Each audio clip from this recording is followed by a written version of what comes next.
Well, as I lived through these texts this week, there were two questions that came out as driving questions for me to hold out to you this evening. And they were, the first one is, what is your experience of God's glory? Like, how do you experience the glory of God? How do you enter into it? How do you open up spaces for God to meet with you throughout your life? And the second is how do we do that in this world of kind of conflicting or competing values or allegiances, if you will?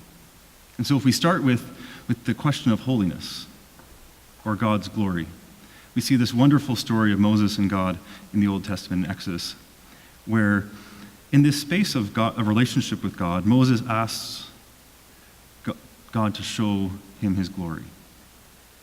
And God's glory is revealed to Moses. But it's not perfect, and it's not complete. It's like this moment that passes by, and it's gone. And what we see in this is the nature of God's eternal glory and how we encounter it as human beings in this kind of passing by or ever-growing thing. Much like, in my mind, justice or peace. It's one of those things that we never quite completely and fully land on it as human beings, but we have moments of it that leave us longing for or yearning for more of it. Like we have moments where we celebrate LGBTQ inclusion in the church. And that moment passes and we know that there's still so much more work to do. Or peace. You know, we have moments where we have a divine or eternal peace, but that moment passes. We don't stay in these moments forever. And in the same way, when we encounter the glory of God or God's holiness, I think it's another one of those moments that can so quickly or easily just pass by us. And in our humanity, we cannot enter into it perfectly and entirely, or even stay in it permanently. For me, it's kind of, I get this image of us being like a sponge in a jar, you know? So we're in this jar of God's glory, and we're a sponge, and we have these encounters with God's holiness. And we just soak it in, and we fill that jar, and then that jar breaks, and there's a larger one behind it for us to grow into. I think that's kind of the feeling or the vibe that I get after I read this story of Moses. I can just picture Moses yearning for more of God's holiness when he gets a view of God's back instead of his face. And then if we jump to the gospel, there's this really, really interesting encounter that Jesus has, where he's confronted by the competing allegiances of the emperor and of the religious or God. And for me, I walked away from that thinking of all the areas of my life that I'm called to. My family, my work, my hobbies, the political or economic or religious and spiritual systems that are surrounding me, that I'm called into as a child of God and as a follower of Jesus. And for a very long time there, I thought that those things were automatically competing with God in my life. And I've come to a different understanding slightly, because I think that these things do compete with our senses of God. But there are times where they are quite simply just in relationship with it, in the sense that God, if I know that God's glory is within me, my job is to nurture that, nurture Jesus as the nucleus or the center, so that I can then move into those spaces and have them not diminish, but actually be a space where God is brought into. And we do that by nurturing, by creating spaces for ourselves where we connect with God and God's glory. And so the question for us, as we think about that, is, so what are the things that you do that nurture God's holiness? What has worked for you? And what do you find a struggle in that. For me, there's a few kind of touchstones in my faith life right now. One of them is and actually always has been the Eucharist. It's a space where I come as a touchstone, where I know that I always meet Jesus in it somehow. If I'm tired or weary, I sometimes don't meet Jesus in the bread and the wine, but actually meet Jesus in those around me as we participate in the Eucharist, in that kind of sense of divine community, if you will. Another way that I nurture the holiness of God within me is through running. So I'm a long-distance runner, and I very much so view that as a sacred space for myself. I'm one of those people that is an off-the-chart feeler, if you will. So I need all sorts of space to go and process the things that I'm feeling as I'm in community, as I'm struggling through life. And running has been a place where I go and I do that, where it's this healing and integrative space for me to feel all the things that I have to and process them in the presence of God as I'm embodying it, almost. A year ago, actually this weekend, I was running my first full marathon in the Toronto Marathon. And I had trained, and I was in a really good shape and ready to go, injury-free, and I started the race off. And it was hyper-awakening for me. As I ran through the crowds of people cheering, the signs, like, we're cheering for you, Mom, or, you've got this, babe, I love you, kids out on the streets with their hands out to give you high fives, like just kind of this energy and this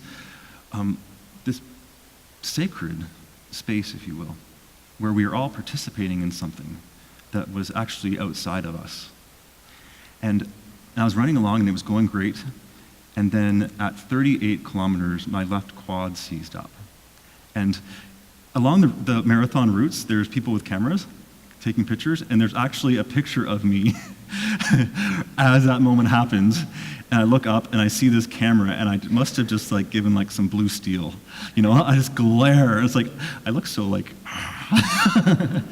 but I literally could not move. I was just debilitated with pain. And I was trying to work it out, and this really accomplished runner comes running up and stops by me and says, "So what's going on?" And it's like, my quad just seized up, and I can't even move. I don't know how I'm going to. He's just like, "Well, just massage it out a bit, and just try to keep walking, and just take it a kilometer at a time." There was 4 kilometers left. And that's what I did. Yeah. And so, and at about 500 meters before the finish line, it released. And I could actually run across the finish line rather than limping in front of all these crowds of people. But as I crossed that finish line, I realized the sacredness or the holiness of that journey was not perfect. I had to run through pain. I realized as I crossed the finish line that I actually used running as a way of processing the end of a long-term relationship. I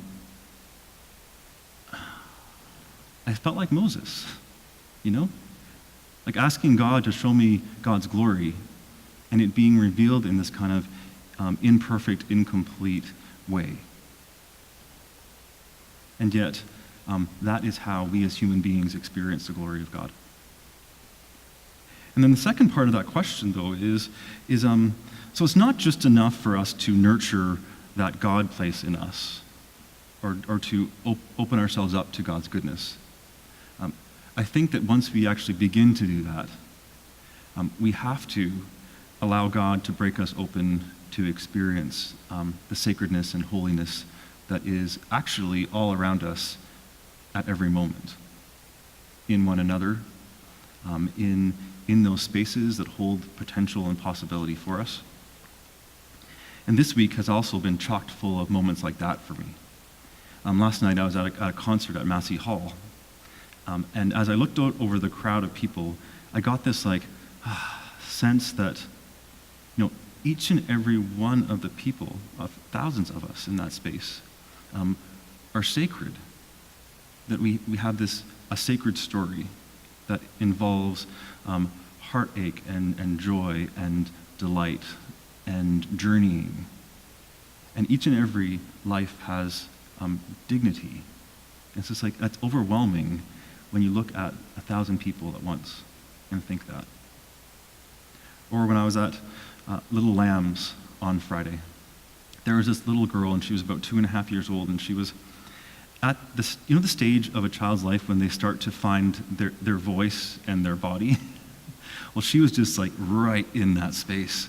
And so she's running around the space, just jibber-jabbering her way, like basically saying, I'm talking, I'm talking, listen to me, And then she has this embodiment that was just delightful. And she just came up, and we were all sitting at the table, and she just posed like this in front of us.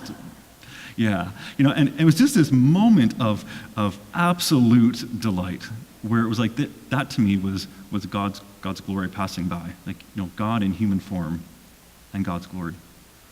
Another space that I see God's glory in this place is when I look around and I see the little investments that people make in this community and in this building. And actually, in particular, this week I had a sense of awareness of the work that Patrick has done here.